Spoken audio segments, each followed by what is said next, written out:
Hello guys, आज finally IBPS FO का result announcement हुआ। काफ़ी लोगों का सिलेक्शन हुआ, तो फर्स्ट ऑफ ऑल कॉन्ग्रेचुलेशन उन बच्चों को जिनका फाइनल सिलेक्शन हुआ है वहाँ पे। तो काफ़ी मेहनत के बाद मैं प्रीलिम से दिया, मेन से दिया और फिर इंटरव्यू दिया, तब जाके क्या हुआ कि फाइनल जो आपका टारगेट था, जो आपने गोल बनाया था, वो गोल क्या हुआ, आप लोगों को अचीव हुआ, है ना। तो अगेन एंड अगेन कॉन्ग्रेचुलेशन जो स्पेशली फाइनल सिलेक्शन हुए उन बच्चों के लिए। बहुत सारे ऐसे बच्चे हैं कि जिन्होंने काफ़ी हार्ड वर्किंग भी किया। बहुत सारे ऐसे बच्चे की जो 1 नंबर से 2 नंबर से, कुछ तो 0.5 नंबर से भी रहे हैं, है ना। कुछ बच्चों ने मैसेज भी किए थे मेरे को कि समय 0.5 से रहा हो, मतलब 1.5 नंबर से रहा हो, 2 नंबर से, 2.5 नंबर से, ऐसे ऐसे मैसेज भी थे। तो सोचा कि नहीं ना यार, मतलब इन जैसे और भी बच्चे हैं, तो उनके लिए एक थोड़ा सा वीडियो मैंने सोचा कि शेयर कर दूं यहाँ पे। तो सबसे पहली बात कि क्या है ना गाइस, कि लाइफ जो होता है, क्या होता है, एक प्रकार से अनप्रिडिक्टेबल होती है ना। सभी लोग जानते भी कि आज क्या, मतलब कल क्या होगा, किसी ने नहीं देखा, है ना। तो आप लोगों ने जितना जितना भी मेहनत किया है, I appreciate for your hard work. कितना बेहतरीन आप लोगों ने हार्ड वर्क किया। बट डोंट वरी, ये जो मेहनत आपने किया है, ये मेहनत कभी भी वेस्टेज नहीं जाने वाला है।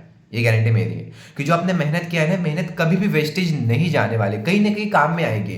बट क्या है ना, क्या होता है ना कि बोलते हैं ना कि जो सक्सेस होता है वो किसी को जल्दी मिल जाती है ना। हुआ भी यहाँ पे किसी का फर्स्ट अटेम्प्ट में भी हुआ, किसी ने सेकंड अटेम्प्ट, थर्ड अटेम्प्ट में भी क्लियर हुआ। यहाँ पे सभी का अलग अलग अटेम्प्ट में क्या हुआ, क्लियर हुआ।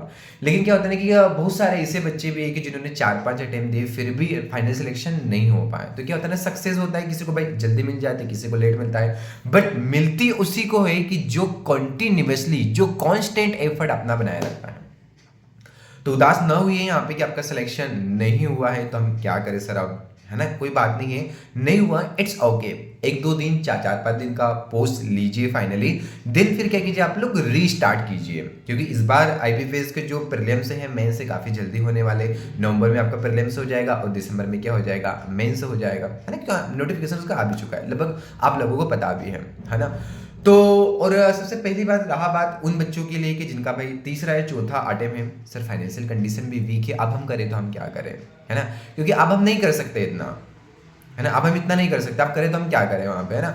तो हो सकता है कोई भी आपके पास कोई जॉब, छोटी मोटी जो भी जॉब हो, एनीवन छोटी मोटी का जो भी आपको मिलता है, यदि फाइनेंशियल सिक्योर होना चाहते हो आप, तो मतलब कुछ भी कि हाँ मैंने रिसर्च में कर सकता हो, तो आप उसको ज्वाइन कर लीजिए। और साथ में मेन गोल को मत भूलिए कि जो आपने गोल डिसाइड किया है, आपने गोल क्या डिसाइड किया कि आपको एफओ बनना है, यही ना।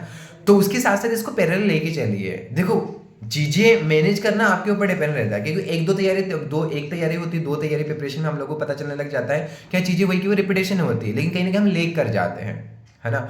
यदि आपको लगता है कि नहीं अंदर से मैं और कर सकता हूँ, यहाँ पे 6-7 महीने और दे सकता हूँ यहाँ पे, तो डेफिनेटली आप दीजिए, गिव अप मत करना, है ना। या तो साइमल्टेनियसली क्या कीजिए कि अपने जो भी वर्क ज्वाइन करोगे, जो जिनका तीसरा चौथा आटे में उनकी बात करो, 1-2 आटे वालों की बात नहीं करो भाई, जिनका 1 आटे में 2 आटे में वो क्यों गिव अप कर रहे हैं, वो तो अभी आप करो, अंदर से अपने एफर्ट्स लाओ वहाँ पे, ऐसा नहीं गिव अप नहीं करना है। मैं उनकी बात करूँ जिनका 3 से 4 अटेम्प्ट हो चुके हैं। तो यदि आप ज्वाइन कर मतलब कुछ भी करना चाहते हो तो उसके साथ साथ करिए, लेकिन मेन गोल को मत मत भूलिएगा। साथ ही साथ सभी बच्चे ध्यान दीजिए कि जो स्टेट के एग्जाम होंगे आपके, स्टेट के एग्जाम को भी देते रहिए यहाँ पे। क्योंकि स्टेट के एग्जाम क्या रहेंगे कि उसमें डायरेक्ट होता है, मतलब एक ही फेज होता है, मतलब आपका मेन एग्जाम होता है, वो डायरेक्ट क्या होता है, फाइनल सिलेक्शन हो जाता है ना।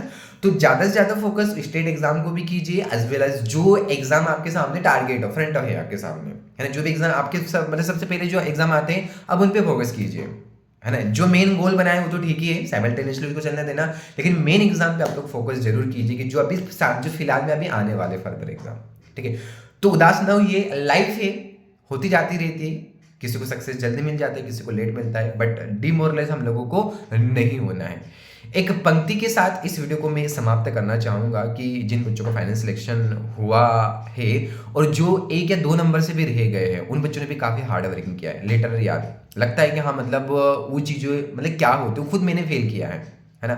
तो एक छोटी सी कहानी, इस पे छोटी सी एक कविता है, स्पेशली लगभग सभी लोगों के लिए, लेकिन जो उनका सिलेक्शन हुआ फाइनल उनके लिए ये कहानी, पोएट है यहाँ पे।